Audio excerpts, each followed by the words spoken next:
ನಮಸ್ಕಾರ, ನಾನು ಆಕಾಶು. ಸಿನಿಮಾ ಈಗ ತಾನೇ ನೋಡ್ಕೊಂಬಂದೆ. ಸಿನಿಮಾ ಬಂದ್ಬಿಟ್ಟು 3 ಸ್ಟೇಜ್ ಇದ್ದೇ ಇರುತ್ತೆ. ಪ್ರತಿಯೊಬ್ಬರು ಲವ್ ಮಾಡ್ಬೇಕಾದ್ರೆ, ಒಂದು ಲವ್ ಮಾಡೋಕ್ಕಿಂತ ಮುಂಚೆ, ಅದು ಫಸ್ಟ್ ಸೈಟ್ ಅಂತಾರೆ. ಸೆಕೆಂಡು ಲವ್ ಮಾಡ್ಬೇಕಾದ್ರೆ, ನೆಕ್ಸ್ಟು ಲವ್ ಮಾಡಾದ್ಮೇಲೆ ಏನೇನಾಗುತ್ತೆ ಅಂತ. ಆ 3 ಥರ ಪ್ರಾಬ್ಲಮ್ಸು, 3 ಥರ ಸ್ಟೇಜಸ್ಸು ಈ ಫಿಲಮಲ್ಲಿ ನೋಡ್ಬೋದು. ಎರಡನೇದು ಮಿಸ್ಅಂಡರ್ಸ್ಟ್ಯಾಂಡಿಂಗ್ ಅನ್ನೋದು ಪ್ರತಿಯೊಬ್ಬರಿಗೂ ಬಂದೇ ಬರುತ್ತೆ. ಪ್ರತಿಯೊಂದು ಲವಲ್ಲಾದರೂ ಬರುತ್ತೆ, ಪ್ರತಿಯೊಂದು ರಿಲೇಷನ್ಶಿಪ್ಗಳಾದರೂ ಬಂದೇ ಬರುತ್ತೆ. ಆ ಮಿಸ್ಅಂಡರ್ಸ್ಟ್ಯಾಂಡಿಂಗ್ ಬರಬೇಕಾದ್ರೆ ನೀವೇನು ಮಾಡಬೇಕಂದ್ರೆ, ಅದಾಗಿರೋ ಘಟನೆ ನಿಜನಾ ಸುಳ್ಳ ಅಂತ ನೀವು ಹೇಳ್ಬಿಟ್ಟು ಅದನ್ನು ನೀವು ಚೆಕ್ ಮಾಡಬೇಕು, ಮತ್ತು ಪ್ರೂವ್ ಮಾಡಬೇಕು. ಪ್ರೂವ್ ಮಾಡೋಕ್ಕಾಗಿಲ್ವಾ, ನಿಮ್ಗೆ ಆನ್ಸರ್ ಸಿಗಲಿಲ್ವಾ, ಬಿಟ್ಬಿಡಬೇಕು. ನೀವು ಆದರೂ ಇಲ್ಲ ನಮ್ಮ ಹುಡುಗಿ ಒಳ್ಳೆಯವಳು, ನಮ್ಮ ಹುಡುಗಿ ತುಂಬ ಹಂಗೆ, ನಮ್ಮ ಹುಡುಗಿ ದೇವತೆ, ಅವಳು ಆ ಥರ ಮಾಡಿರಲ್ಲ, ಹಂಗೆ ಹಿಂಗೆ ಅಂತ ತಿಳ್ಕೊಂಡ್ರೆ ಈ ಫಿಲಮ್ ಕ್ಲೈಮ್ಯಾಕ್ಸ್ ಏನು ಅಂತ ಇದೆ. ಕ್ಲೈಮ್ಯಾಕ್ಸ್ ನಾನು ರಿವ್ಯೂ ಮಾಡೋಕ್ಕೋಗಲ್ಲ. ಆ್ಯಂಡ್ ಎಲ್ಲರಿಗೂ ಹೇಳ್ಬೇಕಾದ್ರೆ ಶುಭ ಬಂದುಬರುತ್ತೆ. ಶುಭ ಮಂಗ್ಮೇಲೆ ಯಾರು ಎದ್ದೋಗೋಕೆ ಹೋಗ್ಬೇಡಿ.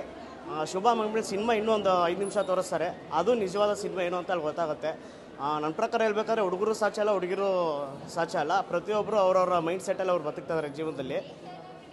ಹಾಗೂ ನೀವು ಈ ಫಿಲಮ್ ಯಾವ ಲೆವೆಲ್ಗಿದೆ ಅಂದರೆ, ನೀವು ಯಾವುದೋ ಬೇರೆ ಭಾಷೆದು ಈ ಲವ್ವರು, ಬೇಬಿ, ದಡ ಇದು ಯಾವುದಾದ್ರು ನೋಡಿರ್ತೀರ, ಅದೆಲ್ಲ ಬಿಟ್ಟಾಕ್ರಿ, ಸೈಡಿಗೆ ಬಿಟ್ಟಾಕ್ಬಿಟ್ಟು ಕನ್ನಡದೊಂದು ಪ್ಯೂರ್ ಫಿಲಮ್ ಒಂದಿದೆ. ಈಗಿನ ಕಲ್ಚರ್ ಅಂದ್ರೆ ಏನು, ಈಗಿನ ಸೊಸೈಟಿನ, ಈಗಿನ ಜನ್ರೇಷನ್ ಅಂದ್ರೆ ಏನು ಅಂತ ಈ ಫಿಲಮ್ ನೋಡಿದ್ರೆ ನಿಜವಾಗ್ಲೂ ಮದುವೆ ಆಗೋಕ್ಕೆ ಭಯ ಆಗುತ್ತೆ. ಒಂದು ಡೈಲಾಗ್ ಬರುತ್ತೆ ಈ ಫಿಲಮಲ್ಲಿ, ಮದುವೆ ಆಗೋಕ್ಕಿಂತ ಮುಂಚೆ 10 ಜನ ಇವಾಗ ಮದುವೆ ಆಗಿದ್ರೆ 6 ಜನ ಮದುವೆಗೆ ಮುಂಚೆ ಎಲ್ಲ ಥರ ರಿಲೇಷನ್ಶಿಪ್ ಆಗೋಗಿರುತ್ತೆ. ಆ ಥರ ಮೆಸೇಜ್ ಈ ಫಿಲಮಲ್ಲಿದೆ. ದಯವಿಟ್ಟು ಎಲ್ಲರೂ ಹೊಸ ಕನ್ನಡ ಫಿಲಮ್ಗೆ ಸಪೋರ್ಟ್ ಮಾಡಿ. ಫಸ್ಟ್ ಫಿಲಮ್ ಥರ ಯಾವುದೂ ಗೊತ್ತಾಗಲ್ಲ, ಪ್ಯೂರ್ ಆಗಿದೆ ಫಿಲಮ್ ಮಾತ್ರ ಅಲ್ಟಿಮೇಟ್ ಆಗಿದೆ. ನಿಮಗೆಲ್ಲೂ ಬರೋಗಲ್ಲ. ಕಾಮಿಡಿ ಇರ್ಬೋದು, ಆ್ಯಕ್ಷನ್ಸ್ ಇರ್ಬೋದು, ಸಾಂಗ್ಸ್ ಇರ್ಬೋದು. ಇನ್ನು ವಿಜಯ್ ಪ್ರಕಾಶ್ ಸಾಂಗ್ಸ್ ಅಂತೂ ಇನ್ನೂ ಸೂಪರ್ ಆಗಿದೆ. ಅದಂತೂ ಮಾತಾಡೋಂಗಿಲ್ಲ, 2 ಮಾತು.